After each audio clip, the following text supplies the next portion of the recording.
Janet, I've missed you. Life has been interesting. Life has been interesting, but I'm here. I get to see your pretty face. Yay!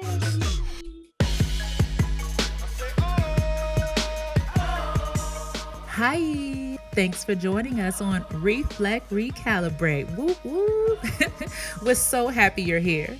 Remember to tell your friends, your family, and your foes, yes, your foes, that they too can learn about artivists and artivism by subscribing to RFC anywhere they listen to podcasts.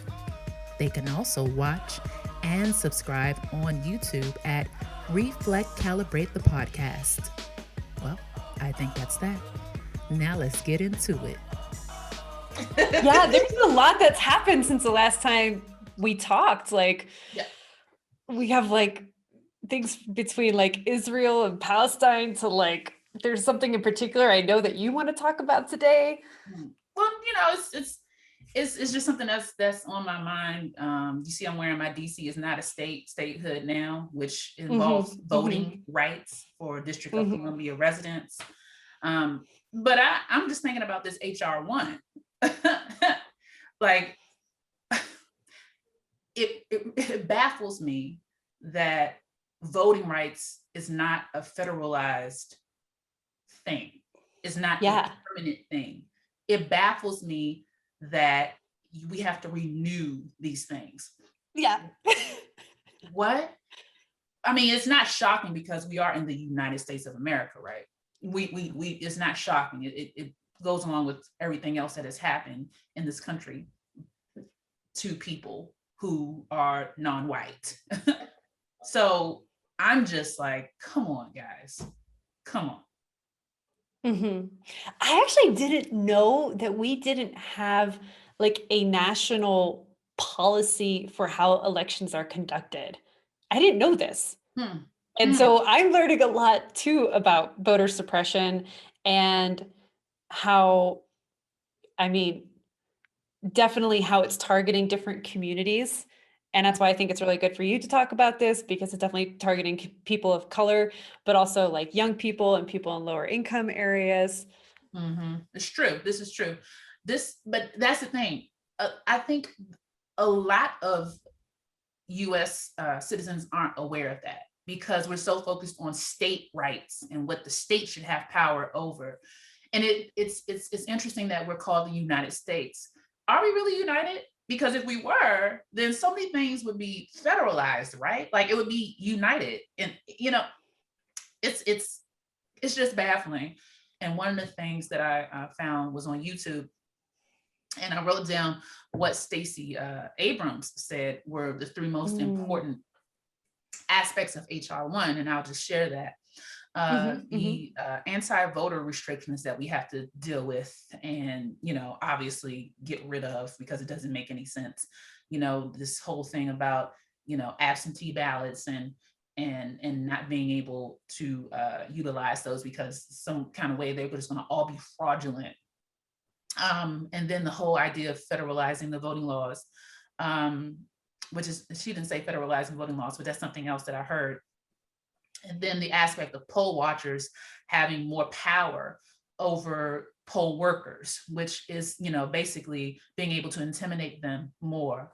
And then what she basically said, I'm paraphrasing, was the overturning of elections without the proof of fraud. So you can just be like, oh, you know what? I don't like that that person won. So yeah, I want to overturn this. Those are the most important things. It's wild. And then the filibuster. So, all of these things, aspects of not being able to vote and how they will continue to adversely affect our existence within this country. So for me, that's, important to research, to understand, to know what's going on in the state, to know what's going on federally, and to have our voices heard, to make a difference, to take action. Yes. And I would like to say something on taking action. I'm actually going to share my screen real quick because I thought it would be good to share today. Oh no, host disabled, participant screen sharing. Janet, that's not very nice. So Our partner, the Center for Artistic Activism, they have some really great resources on their website. It's all free. Everything is free.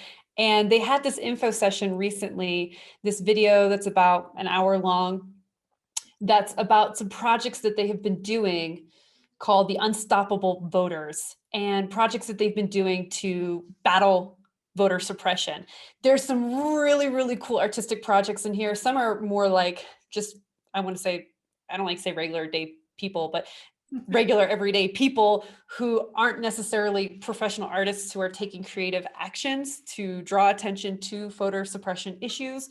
And then there are professional artists who are doing some really cool stuff. Like if you watch this video, there's some really cool dancers, aerial dancers. There's some really cool theater people with some crazy costumes. I really like this one troupe that dressed up as actual like post mailboxes, which I thought was really cool.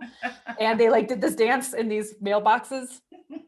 So yeah, you can learn all about it and how you can get ideas for your own actions. They will have additional info sessions in the future. And probably they do have a current opportunity for people who are looking for funds for their projects to battle voter suppression, their artistic projects.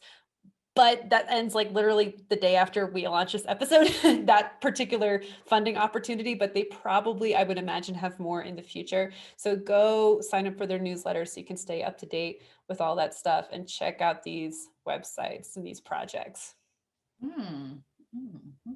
Sharing, see, this is how we do it. We have to share information so that we can all move forward. And also thank you for adding on to who is this voting situation is going to affect. It's going to affect people who are financially poor, and so that includes folks who are not Black, Indigenous, BIPOC. It's just the people. That's why it's called the For the People Act. So right. But anyway, I could go on and on about that, and I could go on and on about how democracy this isn't really a democracy, but I'm going to stop now. Probably should reiterate to our listeners, please check out the For the People Act if you are not staying up to date with the news about what's going on with voter suppression. And we will definitely have some links in our description below to help you with that. Mm-hmm. Yes. Vote, and yes. Okay, so Janet, what's happening today?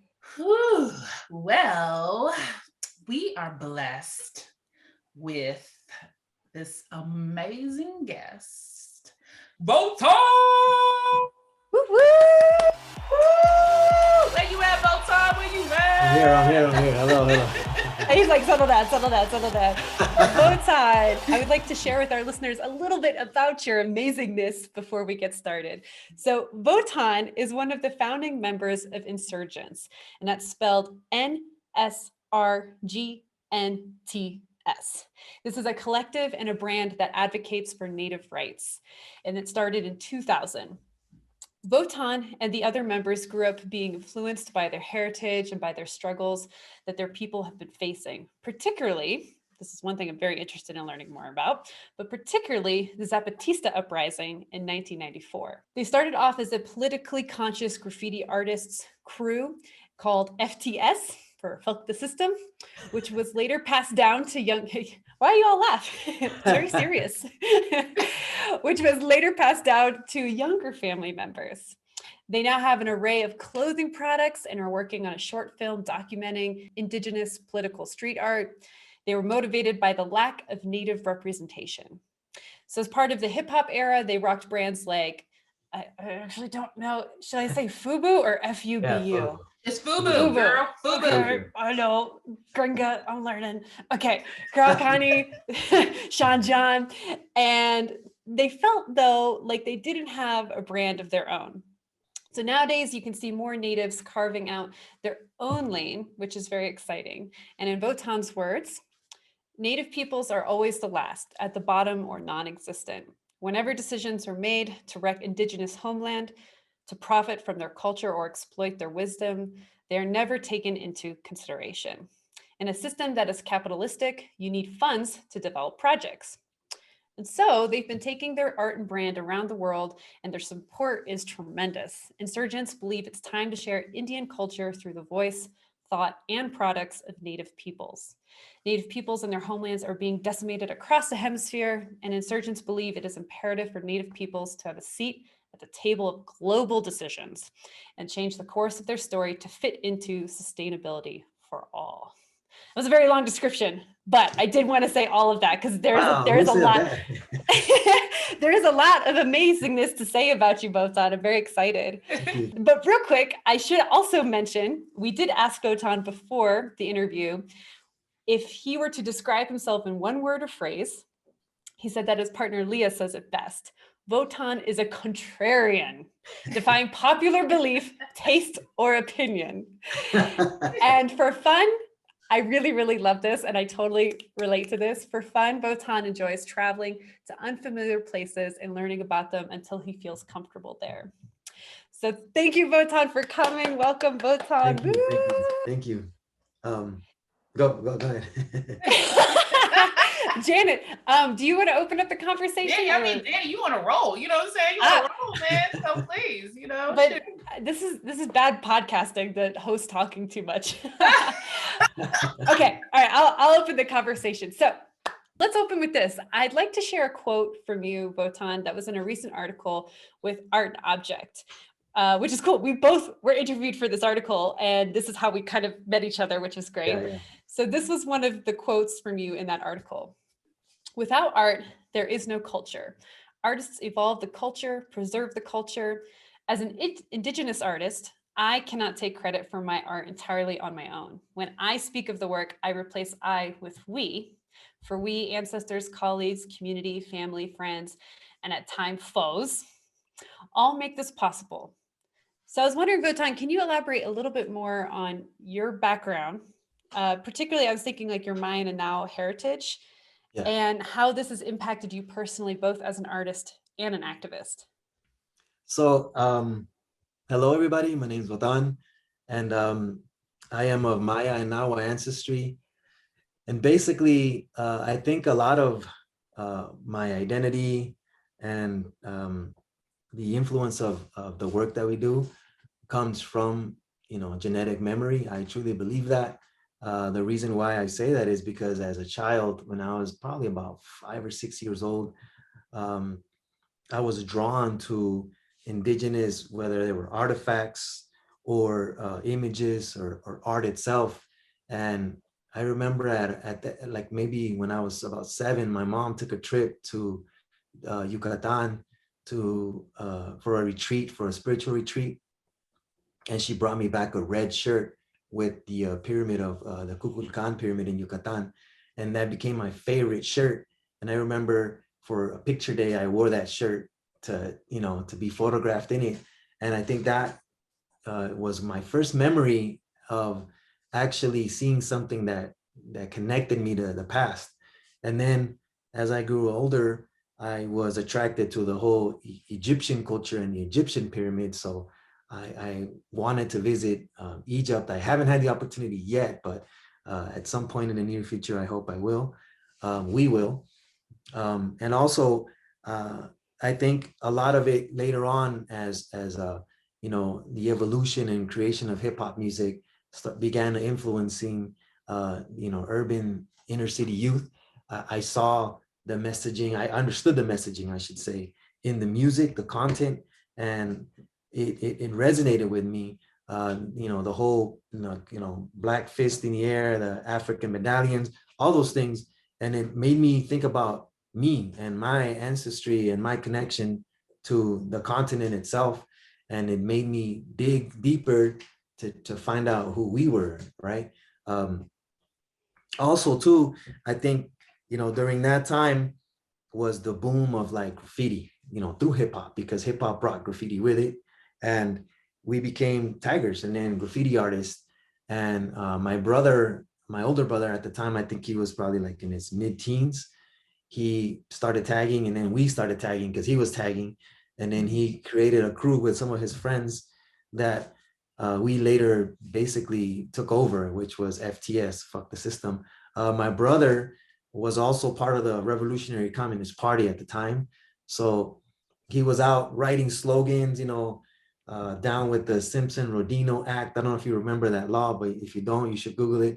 It had to do with like basically the attack on migrants and a lot of other things. They used to give us leaflets, you know, the paper. We used to, they would kind of force us to read it. So at a very young age, I was like anti everything. So I was like, I don't want this. This, you know, this is Russian. What is this? What am I reading about socialism? This is supposed to be in Russia. So, but what's interesting is that it had an impact and an effect in the years to come, because I understood like all these movements throughout, not just, you know, quote unquote Latin America, but Africa and Asia. And I started learning about, you know, Stephen Biko, Mandela, Malcolm X, but also like you know, the Zapatista movement, the Sandinistas, the Sendero Luminoso, all, you know, Ho Chi Minh, all these different revolutionary movements that I could relate to, because as a young man, there was a lot of angst and anger that I felt, and I didn't understand where it was coming from. And it's, you know, the after effects of colonialism. And that's something that we were never really able to have that conversation with our parents or with any relative, but we started to understand why we felt that way and how we can channel that. And a way of doing it obviously was through, you know, protest and all these different organizations that we came together with and collaborated on different things. But I realized that at a very young age, I was about maybe 12 years old, I was already artistically inclined, and the party always wanted me to do letters and you know, Stephen Biko and Biko Lives and all this. And we started traveling to San Francisco and other states.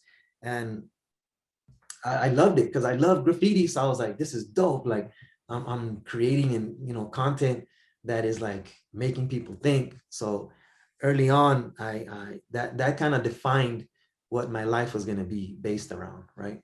Nice. So yeah, as years passed, like I became very disillusioned with, you know, the system that we live, you know, under, but also, you know, the whole socialist movement, to be honest with you.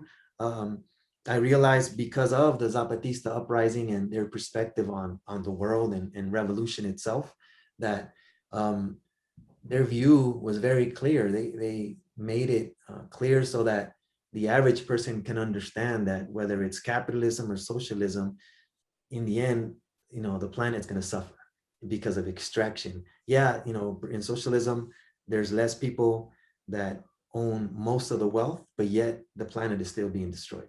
So the Zapatistas had a different perspective to that. And I completely understood it and I could relate to that. And the fact that they were Maya, which were like my relatives, I felt like I even identified even more. And then them connecting that to indigenous people throughout the world made it even a greater thing to me, because we just didn't feel like we were the only indigenous people that exist in the planet. In reality, there's indigenous people all over the world, and we are the majority, although we're not recognized as being the majority, but we truly are, because people of color are the majority of indigenous people.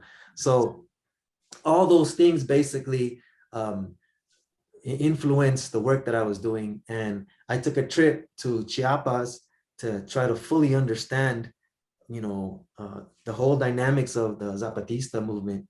And I bought tons of books and ski masks and anything that was from Chiapas. I was all about it. And then I came back and what was that? You said ski masks?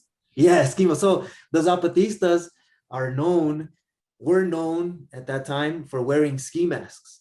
And that's an amazing story. I'm glad you stopped me and you asked about ski masks. Because when we associate ski masks, we think bank robberies, you know what I mean? Or COVID now, right? But so back then, they believed that in order to educate people about who they were as a people, they needed to conceal their identity, because they fought the ego head on. They didn't want recognition, like, yeah, me, I'm the leader of this movement. I'm the leader. Like it wasn't about that. It was about collective leadership, right? So they used the ski mask to basically make that person unknown, but still, that is still a person. It's not about me personally, but us collectively. And I think that's where that philosophy that I speak on comes from, where it's like, yeah, it's important for us to speak on behalf of our relatives, our ancestors, but it's also important for us to always include them, right? And that's where the whole Zapatista movement was all about inclusion. And then one of my friends, his name's Fidel Rodriguez, he is of Chumash and Mexican ancestry, and he got involved in the Ifa tradition, which is an African, spiritual tradition. And he went to Africa and he came back. He had this radio station in KPFK in Los Angeles, and we teamed up. I was doing like indigenous hip hop from the continent, and he was, like talking and interviewing, political figures in, all throughout the country, and also like the conscious hip hop movement. And we had this conversation, and he said, in the most traditional tribes in Africa, there is no word for I. And I was like, damn, that's crazy. I was like, that blew my mind, that when people spoke, they spoke in the plural form, so I started to dig into even our own, history, and that was very true for a lot of our communities as well. So there's so many parallels that we share as indigenous people that we've forgotten and we've walked away from. But I think it's very important that in these times we bring those traditions back, because, America, the United States, is a very selfish system where it's about me. I mean, you even look at like MySpace. Remember MySpace? Like, you know what I mean? And even as ridiculous as it may seem, but you look at Instagram or even Facebook, like it's ego driven, and they're tools, definitely, and we could use them to our advantage, but it's about me. It's my story. What am I doing? And these platforms couldn't have been created anywhere else in the world, but in the country that has the biggest ego. Do you know what I mean? So yeah. Yeah. I mean, that's a whole conversation in itself, because you made me think about TikTok, and that wasn't created in the States. But then we understand how the States is a big influence, throughout the world. But it is true, this whole idea of what you were saying about not having the usage of I within certain African countries and tribes is interesting, because I have a friend, this phenomenal artist named Zil Harris, who drew that to my attention, thinking about Haitian culture, and thinking about the language spoken in Haiti, and how there's those pronouns I and he or she, like they all are the same. It's not a differentiation between them, and that's just showing the collectiveness that, like you said, we've had all along, and not necessarily forgetting about it, but it was literally beaten out of us. It was literally beaten out of us, and out of our families. And I can relate to you saying that was not conversed about, like the history about this colonialism and how it adversely affects you, because it's the same thing in my family. The conversations weren't had, like, well, what happened, grandma, grandpa? I mean, I wasn't around when my grandparents were alive, but even talking to my parents, who my mother is still alive, who's 80 something, just trying to have conversations about the history of our family. It was like people don't want to talk about it because they were so scared from what has happened through generation after generation, in terms of your history and how it needs to be passed down so that you can evolve as people together and as an individual, because the reality is we are individuals. We all have our individual experiences, but we are a collective. But as you were saying, Votan, in the United States, it's more so about, it's all about yourself. You pick yourself up from your bootstraps and that's it. What? No, it's not. And it's crazy because like that, even in the ways corporations behave is like to squash the competition, like to eliminate. And we as a collective / brand, constantly have to think about that. How do we behave as a corporation, but also as an indigenous corporation, to where it's about the collective more importantly than the individual, right? And when it comes to breaking bread and breaking funds, like we have to be as fair as possible. It's hard, obviously, because there's times where one person will put more work into a project. So out of the work that person puts more into the project, that person is going to take a bigger piece of the pie because he put in more work than anybody else. So that collectively is understood. But also too, I think it's very important that some of the work that we do is pretty much free. You know what I mean? And we can't get into the habit of doing that all the time either, because we have to make a living. And it'd be great, when we paint some of these murals, to get paid in food and whatever other form, but we're not there anymore. We've evolved to where we use money, and money is associated with the work that we do, regardless of what the project may be. And that's one of the things too, where it's a very thin line to walk, where you morally have to figure out what is right and what doesn't feel right, and what feels like you're exploiting and taking advantage of, whether it's the culture or traditions, and what isn't. And we've had this conversation multiple times with Leah, and it's not an easy conversation to have, because it all comes down to perspective, is how you choose to see the situation. Like, sometimes people don't believe that we are part of these movements, and they want to feel like we are just taking advantage of the movements. And like I had mentioned earlier about the art, and how without art or artists, there is no culture. Same thing with movements. Like, we work closely with Winona LaDuke, and you guys should look her up too. She's the director of Honor the Earth. They're right now protesting Stop Line 3, which is running across the country and about to go through so many different lakes and pollute the water.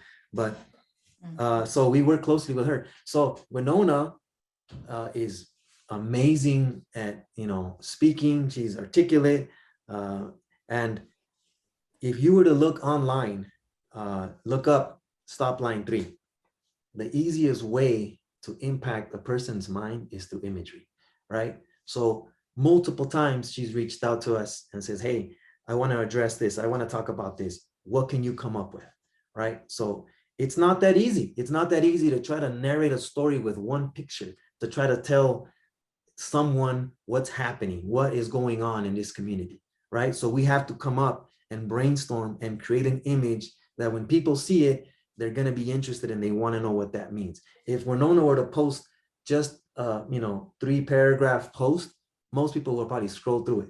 But when we put images out there, people stop and they look at the image and then they read the caption, right? So we know that movements need that. They feed off of art. So we have to be able to feed off the movement as well. The movement has to be able to feed us, right? Because we have to make a living. We have to survive as artists.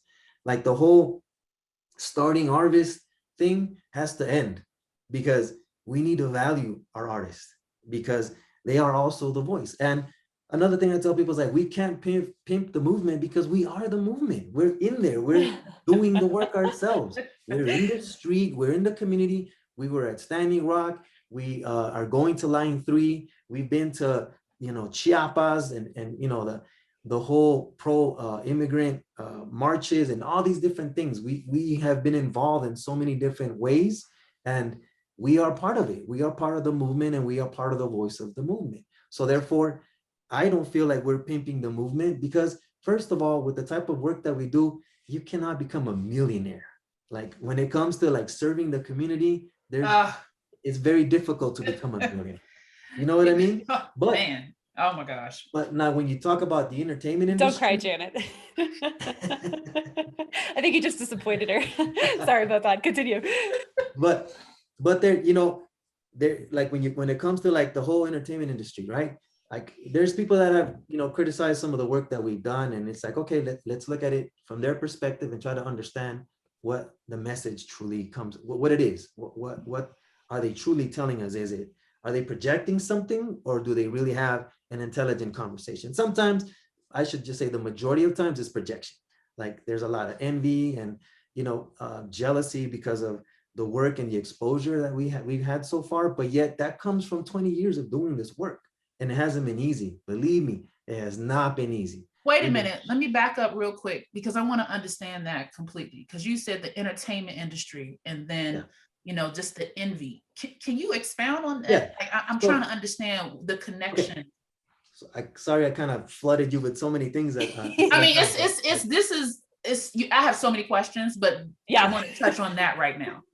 So, the entertainment industry, there's a lot of folks that are part of the entertainment industry that make millions and are millionaires, and nobody's questioning their integrity because of their success. And we're talking about like film, television, sports. Yeah, everything, music. And the reason I brought this up too is because when we were being criticized, I thought, okay, like who has dedicated their voice, their art, their talent to the movement and has profited and is successful and is admired? And the first people that came to my mind was Public Enemy. Public Enemy, they're millionaires. They're successful and people admire them, but nobody's trying to tear down Public Enemy because they use their art to educate the world, right? So as a visual artist, I felt like, then why do I have to take the brunt of, you know what I mean, of my art and how people feel that it's only for the profit, and it's not. So I looked at Public Enemy and I'm like, exactly, that's proof right there. And it's not to get people to rile up against Public Enemy. No, it's to understand the work that these individuals did. They had a talent. They have a talent, and they've used their talent to tell the story and educate the masses. So to me, it's like, that's exactly what we're doing, but we're doing it in a visual form, right? And there's many more. You could, Bob Dylan and all kinds of other people in history that have contributed in so many ways to empowering all of our communities, right? So that's one story about that within itself. And as for the second part, which was, I'm sorry, what was it? I kind of lost. I think that was actually it. Like just thinking about the idea of, I was trying to understand what you meant between entertainment and the envy. And now I understand, because you gave the example of Public Enemy, and then people being envious of the fact that you all are bringing in revenue for the work that you're doing. And just to elaborate a little bit on that historically is how visual artists have been treated, as the struggling artists, as you should not be paid for something that is socially beneficial for the masses. And it's absolutely ridiculous. Music is something that not only do we benefit from, but the people who benefit from, we know who they are. It's like, I think of Capitol Records, I think of the executives who are in Capitol Records, I think of the color of their skin, and I think of their gender, how they see themselves, and how they've been able to make money off of people creating this music. And thinking about Public Enemy, yes, they had success in music because for Black folks, that was one of the things that we could do that people would accept us doing and pay us for. And so they utilized that tool to the best of their benefit. However, they're not around in the same light as, let's say, Busta Rhymes. Like Busta Rhymes has been around, even thinking about Tribe Called Quest, the way their message was given within hip hop was very different. It wasn't as in your face as Public Enemy.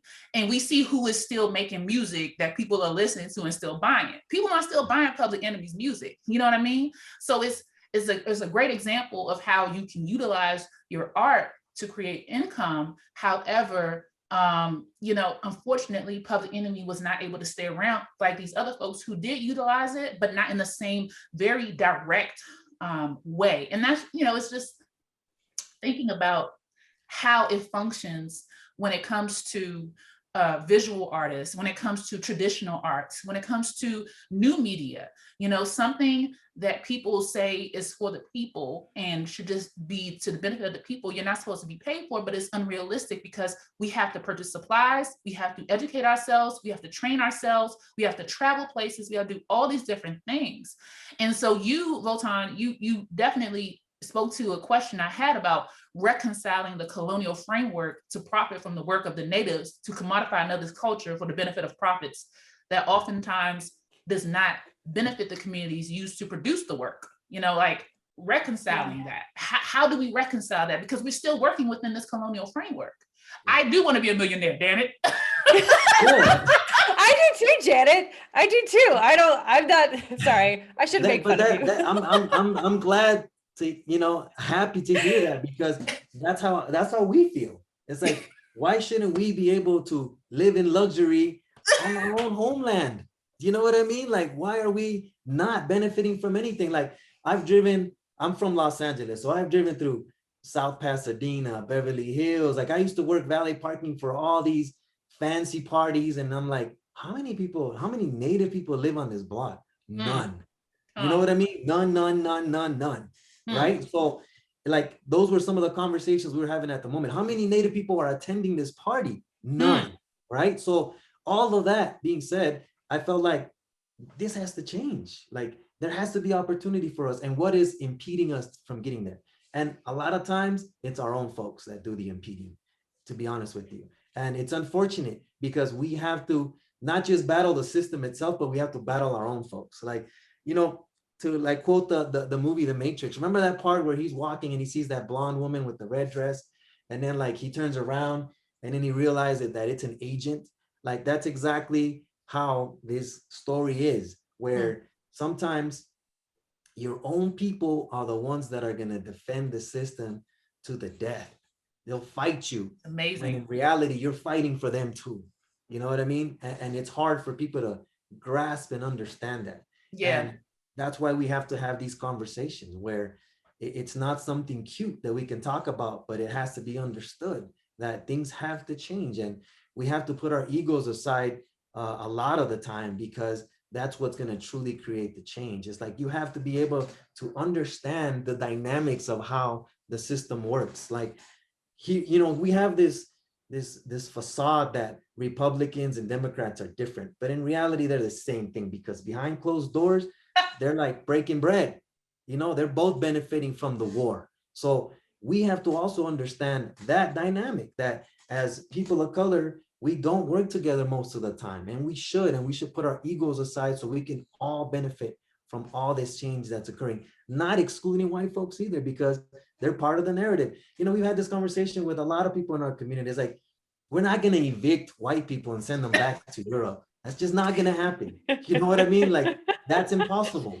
Like, and besides, that's not how we treat human beings. As indigenous people, we don't do that. This is true. Exactly. Because that's something, man. That's a whole nother podcast. You mentioned the white people. Like, that's a which is so funny. Oh my God. Oh man, it's so funny, because next week I'm moving back to the United States. I'm in Mexico right now, and I'm just thinking, like, maybe I should stay here. No. But then you're in Mexico. Like, I know it's still bad. It's still bad.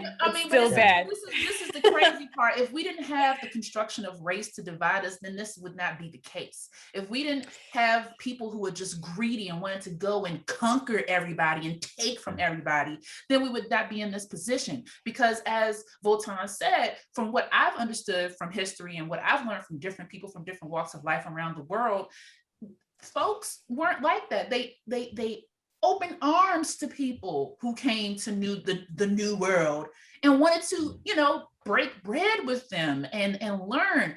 But instead, they were murdered. I'm trying to love you, but all you're giving me is hate. So it's difficult not to think about the eviction of white people. You know what I mean? Like, it's hard to think about it, but then who we are as people who love folks, and I'm talking about everybody in this podcast right now, and folks like us, we want it to be a collective. We want to be able to work all together. And thinking again about that colonial framework and how we're working in it, I always think about, well, how can I shift outside of this so that I can create, or we can create, a different framework that we can all benefit from and live in the lap of luxury without having to utilize these tools in the way that they've always been used. And the idea that people who are part of our communities are part of the problem when it comes to, oh, I'm going to hold you down, is because of that programming that's been going on for eons. How do you shift that? How do you, Votan, believe that the work that you're doing will affect the change for the betterment of indigenous people, I have a little comment to add on that too, of like, because I like how you talked about one of your objectives being to educate people. And I think one of the biggest things we're missing in the United States in particular is critical thinking skills. And so I would love for you to elaborate more on, like, I also, just speaking about your pieces generally, what some of the objectives might be in education or inspiring critical thinking. I'd also like to know, are you working on a particular piece right now currently for Stop Line 3, or is it already completed? So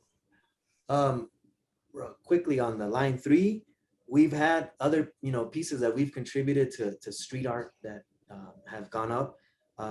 We are currently working on a different project with Winona, where she believes in the Green Revolution, and not so much the Green New Deal, but the Green Revolution as to hemp being a product that could be exploited by indigenous people to benefit indigenous communities. And we created an image for that. But also, we haven't met up with Winona to fully define the whole story and narrative behind that, but we will at some point in the near future. We do have a few ideas of more art for stopping line 3, besides physically being present. And also too, I think not allowing for the fires to go out in all the other movements that have been taking place for the last 10, 15, perhaps 20 years. Like, we still want to shout out Mauna Kea and stopping the telescope from being built on the mountain. We also show solidarity to Oak Flat, the Oak Flat movement. There's so many others that we can go down this whole line, the rabbit hole of movements, but we like to shout these movements out when nobody's really talking about it, because we have to keep that fire burning, and I also think it's important to be able to responsibly tell these stories whenever possible, using whatever platform we have available at the moment. Now back to your question. Sorry. Yeah, I was bad. I asked like 2 questions at the same time, but okay. like, yeah, can you elaborate more on objectives of your piece to make sure? Oh, the education, right? Yeah, because you talk about, and I can't remember where it was, but I remember reading in one of the pieces, one of your articles, how you talked about raising here, I found it. Yeah.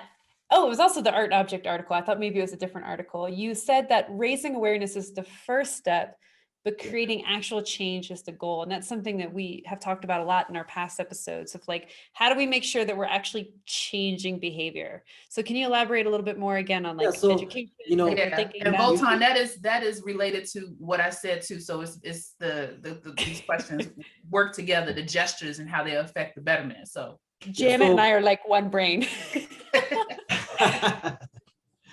So one of the things I think that we've kind of already developed pretty well is to create content through our work and create questions, and those questions lead to a dialogue, right? So look at the last piece that we did, which was here in Albuquerque. It's called the Abya mural, Indigenous Freeways, right? So we already know that the majority of indigenous people that live here are aware of the borders and how we've existed without them for eons, right? Generations and generations. So for people who don't know, especially folks who come and gentrify the neighborhood, they see this mural and they're like, what the hell is this? What does this represent? It's kawaii, which is a Japanese style, but what does this mean? So if you look at the picture, there's a traditional Pueblo girl, a corn dancer, and she represents the northern side of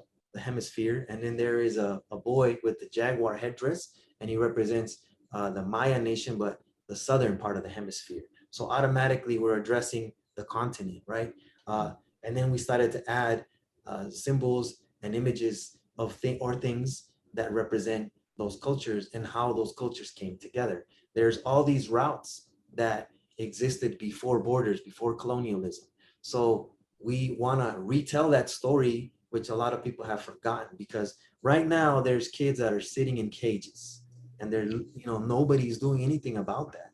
But yet everybody's talking about, the 215 kids who were buried at that boarding school in Canada, right? So we have to keep those connections alive. Those kids are also indigenous. Those kids weren't here or didn't come here because they chose to come here. That's because this country has intervened in the economics of those countries and devastated those economies, and caused people to flee and come here. So why are we treating them that way? We created that problem.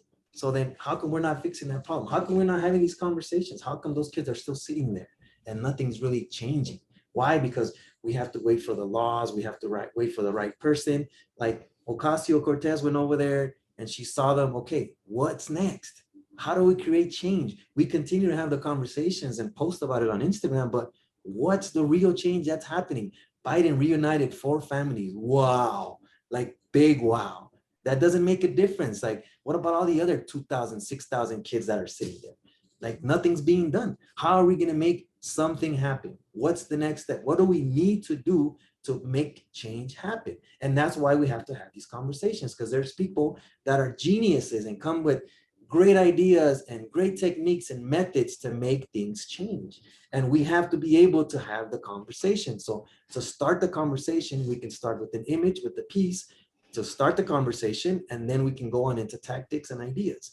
So a lot of times that has happened with a lot of the work that we've done. We did a piece like about 4 years ago, which is right behind me. It represents the missing and murdered Indigenous women and the water protectors. So right after Standing Rock, Winona again hit us up and she said, hey, I want to do something that is a protest piece, but nobody's going to get shot with water cannons or rubber bullets. I'm like, great, we could do it on the wall and it'll stay up on that wall for who knows how long, right? But it's telling a story, it's narrating something. So by us going to that community, we build community and we had a dialogue. So the piece also depicts not just the water protectors, but also the Zapatista movement, and the women used to wear the bandanas. So it's connecting all these different movements together and basically putting it into a perspective where the average person can understand it. If they don't understand, they can research this and find out what it means.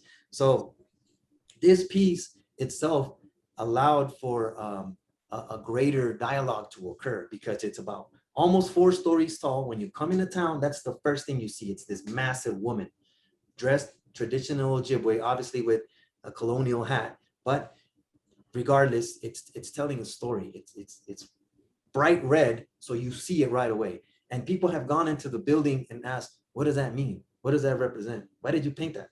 And we've been able to have those conversations, not just us, abroad, but that center continues to have, organizations come and have their conferences in the building, which has also helped to educate people on missing and murdered Indigenous women and the whole water protector movement. I want to add something about the description, thinking about that top hat. And I was pondering on that, because I was just like, this combination with Native cultural attire, and, thinking about, well, I'm gonna read what I wrote because I don't want to get it wrong. I think it's because I ponder on why the top hat is worn, being related to a sort of appropriation by Natives to illustrate the agency to choose instead of being coerced. But I don't know if that makes sense. Like, I can choose to wear this colonial hat. You're not forcing me to wear it. I'm choosing to wear it, and I'm going to mix it with my Native attire. But I've always been curious about that. Is there anything that you can share with us regarding that? So I'm glad that you brought that up, because I think that's a very powerful conversation that we have to have, which is, what is colonialism, right? And what is decolonization? What really is decolonization, right? And I think it all comes down to choice, right? And the choice is, for example, when they brought the horse, that worked to our benefit. I don't consider that part of colonialism. I think as Indigenous tribes, we adopted, whether it was, war weapons or techniques or even the horse, we adopted those to further our nation, its development, and its continued existence, right? So that's one thing. Now, when you're forced to cut your hair because you're Indigenous, that's colonization. Now, when you make a choice and say, hey, I like that hat, or I want to call my son John, right? not because I was forced through in the boarding school, but because I like how it sounds and I looked at the description and I like the definition. So I'm going to call him John. That's my choice. Like, you know, I go back to Tupac Shakur, right? And how his mom wanted to call him Tupac after the Inca warrior, you know, chief at that time. So she was inspired by that. That's not colonization. And that to me is not appropriation. Because if you embrace and love a part of somebody else's culture and you're willing to further their culture and express how you feel about it and what it means and what it represents, that to me is not colonization, and it should not be viewed as appropriation, because we have shared and traded for generations. We've done that. And why are we now trying to, you know, have tabs on who's doing what? The most important thing here is like, how do we continue to evolve without feeling like we're still colonizing each other? Because we've learned the behavior so well that we don't even need white people trying to colonize us. We do it to ourselves all the time. And if I want to choose to use a certain term or wear a certain thing because I identify with it, then that's my choice, right? That's my choice because I'd like to, that's what I choose to wear. So in this woman wearing the hat, it's something that has now become so popular within, you know, that culture that it's used as part of their attire. And you can go back historically to names, right? Look at Bob Marley, for example. When you think of the last name Marley, you think of Bob Marley. Even though it's a white name, it's a white last name. But you think about it and it represents a Black person. Was that done on purpose? I don't know. But well, the his fact daddy is was white. Was that? Yeah. But, you know, yeah. But he basically changed the definition and the identity of that name. Same thing with Lopez. Whether you think Jennifer Lopez or George Lopez, automatically you think of a brown person. You don't think that about the Spanish people who brought that name here and colonized us with that name.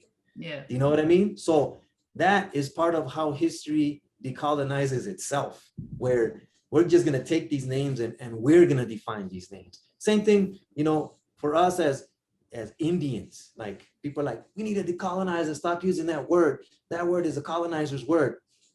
And I say, you know what? So is the language we're speaking in. What are we going to like communicate in our own languages? We won't be able to communicate. You know what I mean? So if you want to use the word and empower it, by all means, go ahead. If you can find a positive way to create a new definition for this word, go ahead. To me, it's like, it's a choice. You know, even with the N-word in the Black community, like they've decided to take that word and say, no, you can't use this word. I can respect that. I can respect that. You know what I mean? Because that's part of their experience. We should be able to respect people's experiences and the way they want to define themselves. Why do we feel like we have to take it and use it ourselves?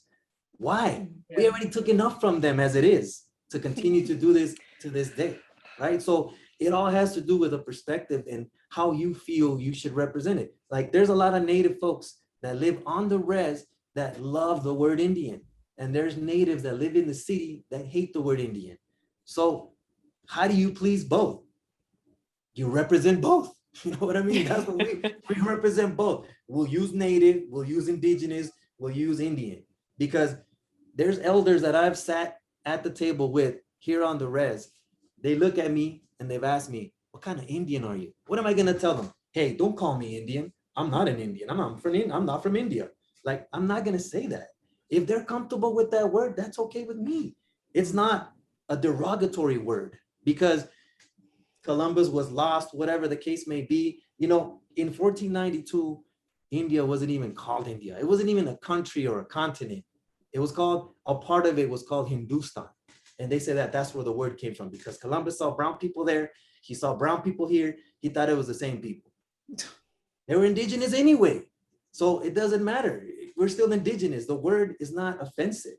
It's named after some river in India, right? But we also got to remember that we are the ones that can change the definition, the energy, and the thought behind these words. And we could use it as a machete. Like a machete back home is used to cut crops or to slice someone. It's up to you what you want to do with it. Oh, wow. Wow. I mean, it's so much in there, Danny. It's so much in there. There's like, we still have like 20 questions. I mean, and it's like there's gonna have to be like a part 2 or something. Like I know. I'm with it. Let's do it. I mean, because oh my gosh, yeah. Because I'm just thinking about this. I'm sorry, real quick. The selection of, you know, what does colonization mean? Because for some people, that's difficult to grasp. If I, you know, using the example you gave, Votan, about the horses, that's not colonialism.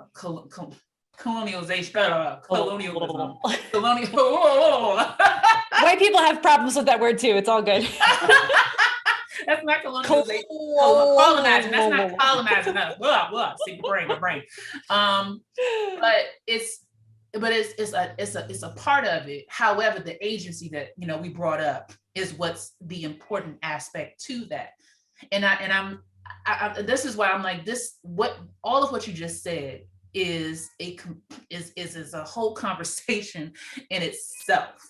And it's so many jewels to pull from out of what you were saying in regards to, you know, language and how that's utilized to define people and how you take back words. I mean, me as a person who's labeled Black, I don't necessarily like the N word. I don't want to say it. Like, and I don't necessarily agree with the idea of, oh, this is ours. Nah, man, that's what fools was calling us when they was like beating us down and, you know, keeping us in cages and keeping us away from our families, and still say it and using it negatively when they want to just, you know, I mean, it's no, I can't do it. I can't do it.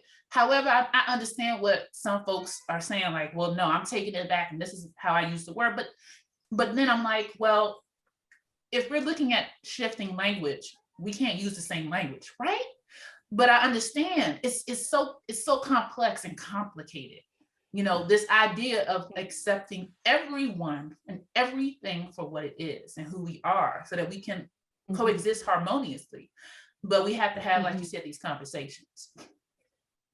Yeah, I mean, you know, going back to the even the term itself, I remember when NWA came out, right? And it's in their moniker, it's in their name, in their what do you call it? Their acronym. Yeah. And to me, it was like, shit, like yeah, this is fucking dope. You know what I mean? Because like nobody dared call them that because of what the stories they told, the neighborhood they came from, right? So to me, it was definitely a form of empowerment. And the American Indian movement, right? What did they do? They were in people's faces. They were protesting. They burned down this boat for like, I don't know if it was Columbus Day or what day it was, but back in the day. And they're like, we're not your Indian anymore. You know what I mean? So there's been instances in time where people have taken control of these terms, right? And they've turned those terms around. And I fully understand where you're coming from, because it can be, and it is most of the time, used against you, right? So in order for us to be in that setting where we have to find a common ground, like I remember watching, you know, videos on, or I should say stand-up comedy with Chris Rock, and he talks about the N-word versus Black people, right? But then you have, Eddie Griffin, you know, talking about I am an N-word, you know what I mean? So I love both of those comedians. I truly believe in their message, but I'm not gonna separate them. Like, to me, it's like, I'm gonna embrace both of their stories because their stories are very important. You know what I mean? And that is not a decision for me to make. You know, that's a decision for your community to make because it was used on you. So if you all decide, no, then we're not gonna use it, then it's not gonna be used. You know what I mean? But the difficult thing, even in our community with the Indian word, it's very similar. Like, people are like, hell no, I was called a dirty Indian when I was a kid, and this and that, and I understand. But again, I think there's a greater part of it that needs to be exposed, and we all need to fully understand and educate ourselves with the entire context of it, in order for things to change. I don't know if we'll ever be able to change it completely like that, but I'm open for it. Like Leah, my partner, always tells me, like, there's gonna come a point in time where you're gonna have to stop using the word Indian. And I told her, okay, like I'll stop using it when that time comes. She's like, yeah, but you're still contributing to it because you're still using it. I'm like, yeah, but there's still a lot of people out there that need representation with this word, and we're gonna do it in a positive way. But if that time comes where collectively these elders tell me, yo, that's it, no more Indian. All right, let's not use it anymore. You know what I mean? But I feel like we have to collectively be able to let go of that. And I think it's coming, and especially for the N-word, it's happening because things have been exposed so much that even folks from the inner cities, from the hood, from the ghetto, whatever you want to call it, they also have that understanding where it's like, well, I don't have to be this anymore. You know what I mean? Yes. So it's okay too. Like it's part of the evolution of things. And we also have to give ourselves enough room to accept that it's a process. Like the folks that still want to use it, there has to be much education and decolonization for that to occur. You know what I mean? Just as, you know, for us, we also have to realize that in that there's a lot of stubbornness because it's been embedded in us so deeply that it's hard to let go sometimes. Yeah. You know, and that is a whole other ballpark. You know what I mean? Lord. We're talking about mental issues, mental health, and all that. So, but for the most part, you know, I feel that I'm glad we're having these conversations. I'm glad you said what you said because it makes me feel like, okay, I can respect this perspective and I could even support this perspective. And we have to have these conversations. They're not easy to have because it's not about, oh, I'm going to outdo what you just said right now and I'm going to prove you wrong. It's not about that. It's about finding a common ground and understanding. If you strongly feel that way and for your seeds and generations to come, you do not want them to use that word, I can respect that. I truly can respect that. And it's a change that we also have to be able to, you know, have within ourselves because brown folks use that word too, which is crazy. You know what I mean? And people are like, well, I listen to hip hop music and I grew up listening to hip hop music. Therefore, like, I can use that word. It's like, no, you can't. No. You're not black. You didn't have the black experience. Therefore, you don't have a right to that. Regardless of what you listen to, you just don't. You know what I mean? So I think that's one thing that we have to keep in mind is you have to be able to respect the transition of that people's language, identity, or whatever it may be. You have to be able to admire and respect it, but also let it play out on its own through them, not through us, through them. And, you know, people often say like, oh, we have to be colorblind. It's like, yeah, but we're not colorblind. Yeah. You know what I mean? We have to see the beauty in our differences. That's the truth. Like there is beauty. Wow. Right. And yes, we're a lighter shade of brown. And that's what we are, right? So we have to accept that and we be okay with that and be okay with the darker shade and the lighter shade in us. We have to be okay with that. And I think most importantly is we have to be able to come together collectively like we're doing right now. Like it's not about excluding white folks all the time. You know what I mean? And some of my friends are going to hate me. Not all the time. It's not about evicting white people. It's not about evicting. But it's like, you are here on this planet. We have this thing called the medicine wheel, and there is 1/4 white. Therefore, you are represented. Therefore, you should be included. And the only way things are truly going to change is if we allow white folks to fully understand the impacts of their behavior historically and to a degree, even currently, right? But when do we have these conversations? You mean fully? You mean, I'm sorry. No, actually, I'm not sorry. It's fully. Yeah, well, I mean, this is great because we need more white people in these conversations. Like a lot of times it's like preaching to the choir, right? It's like, we know this as people of color, we already know this. We've already had this conversation. Where's the white people learning about this? About our experience through our eyes and our voice. It's not common. And we need to make it common. We need to make it be understood. And that's where the whole critical thinking comes into play, right? Where you're able to not just teach it to other generations, but also practice it ourselves at our age. We need to think critically. Yesterday, we were at dinner having this conversation, and I asked this gentleman, like, how do you feel about Deb Holland? And he's like, I hate her. He was upset about Deb Holland, right? And I asked him, I said, why? Why do you hate her? It's like, because she wasn't qualified for the job. What? And I thought, okay, maybe she didn't go to school to become, Secretary of State or whatever she is, right? Interior. There you go.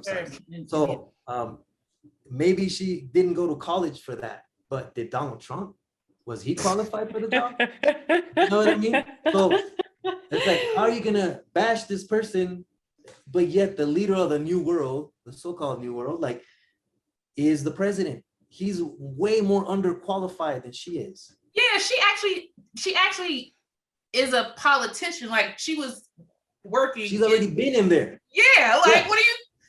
Oh gosh, like I said, but that's and it's not to bash on this person, but it's like, this is where critical thinking needs to be put into practice. Where it's like, we can't just rant, because maybe in a couple of days I'm gonna look at this interview and I'm gonna be like, oh man, I didn't even, you know what I mean? I should have been more studied on this or well prepared. But that's how you learn, is you have the room to grow, to evolve, to become better, right? And that's also very important. We have to be able to give folks the time needed for them to grow and understand and become better. So it's part of something very difficult to practice, because by nature we're forced to grow. By the age of 5, we can't, according to the way things work in society, we're not supposed to be wearing diapers anymore, and we should already be in kindergarten or whatever, right? So that's part of the evolution. But for some people, and this is kind of crazy, because most people don't want to have conversations about this, but I truly believe that trauma doesn't only come from this experience, it's genetic, right? And it also relates to past life experiences, whether you believe that or not. We believe that as Indigenous people, like, there's multiple life experiences. Some have had much more than others, and they've yet to discover that. So the new beings that come here have yet to learn. So we truly have to become patient with those folks. Oh boy, Danny, what we gonna do, Danny? Because oh my God, I don't want to stop talking. No, can I just? I would ask questions, but I'm not. I'm gonna say Votan, really appreciate how, with the critical thinking, you're modeling empathy, and I could see that too in your work. I could see that in the interviews with you, how you model empathy. And I think that's so important. And especially, like, I have a lot of feelings about cancel culture, where we're not listening to each other and we're very quick to antagonize and to attack. And so I really appreciate those artists who are like, no, let's all of us come to the table and have those conversations. And I'm not just saying that because I'm a white person who doesn't get to go to all the tables, but yeah, I really admire this, and I want to thank you for that. And I feel like I'm also simply encouraging our listeners to do the same. But yes. Because we're all here at this table, so right. This is what we've been reiterating the entire time, and I just ditto what Danny said. Just thank you for all of this, just the knowledge that you have shared today, and your insight, and what was needed today was said today, and what is going to be needed the next time we have a conversation will be said that next time, so it's like, just what we learn, like you said, we learn from everything that we experience. And so I appreciate the words that came out of your mouth, came out of from your spirit today, that has helped not only us, but our listeners, our viewers, in understanding more of what we do as artists, as artivists, as people who look to utilize our work to impact our communities and our societies, you know? Let me like briefly share a really personal experience with you and your audience. And I haven't spoken about this publicly, but I would like to, for you to understand the experience itself. With traditional medicine, we participated in a ceremony, and for me personally, I was able to go through this very dark, full of fear experience where my ego was basically humbled and taken away from me. So going through the experience, I felt I had lost my memory, I lost my balance, I lost my identity. And then coming out of the ceremony, like the first thing that came out of me was the feelings of love and the love for, you know, even our foes and the darkest folks that exist throughout the, you know, the planet and perhaps even the universe. It made me realize that there are things that we are blessed not to see, or people we are blessed not to be, and we should be grateful for that. And I think it's such a humbling thing to realize that on the path and the road that we are in, it's blessed compared to being born someone who has come here to create so much harm and destruction. And therefore, I try to take it easy on criticizing people who have those paths and are on those paths, you know, even like Trump. Like, who wants to be Trump? Who wants to be hated by 1 billion people on the planet? To wake up to realize that 1 billion people hate you. Like, how does that feel to grow up?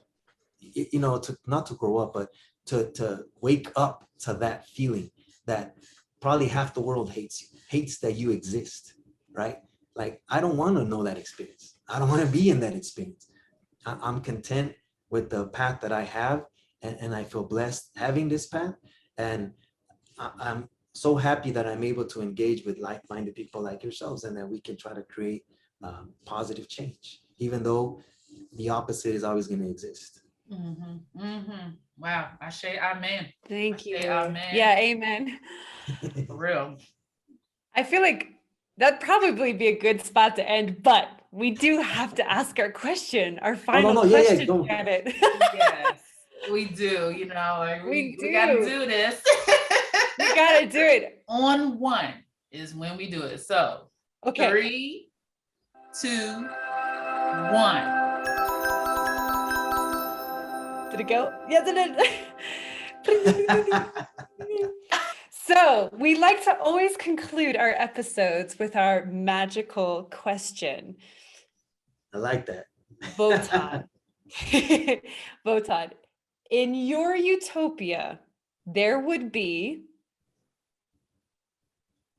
Wow. Okay, let me see. Unconditional love. And before we end, I'd like to introduce you to my partner, Leah, who just came in the room. Oh, yay! Yay!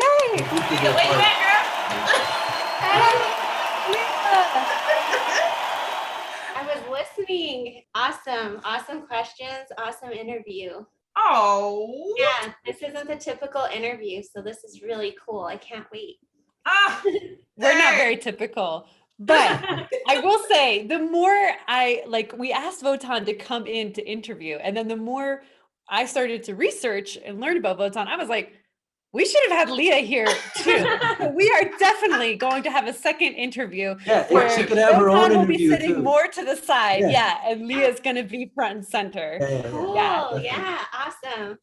Yeah, like thank you for that. It's part of the whole decolonization for myself as well, where it's like, okay, like I've evolved and grown to realize and understand that I need to be inclusive with my partner as well. And for most interviews, it has been the case.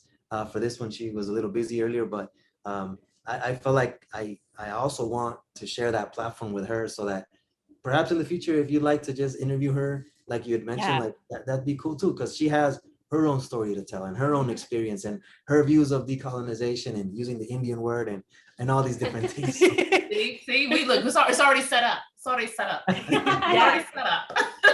We're looking forward to it.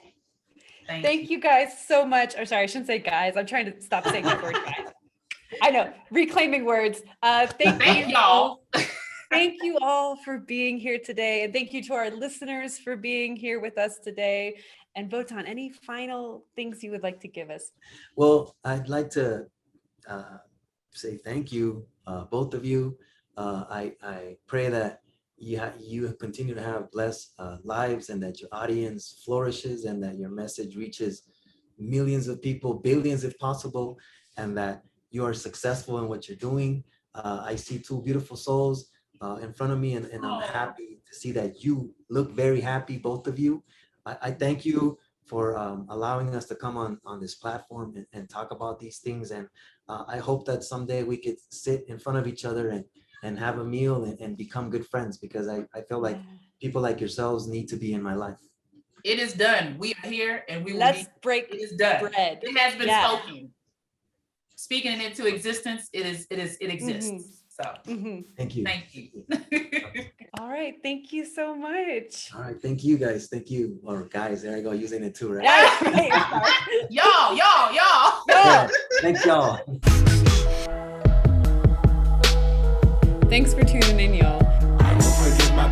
Don't forget to find us on social media and to subscribe to our YouTube channel, because that's how we know that you love us. No, but seriously, subscribe so you'll always know when to reflect, recalibrate.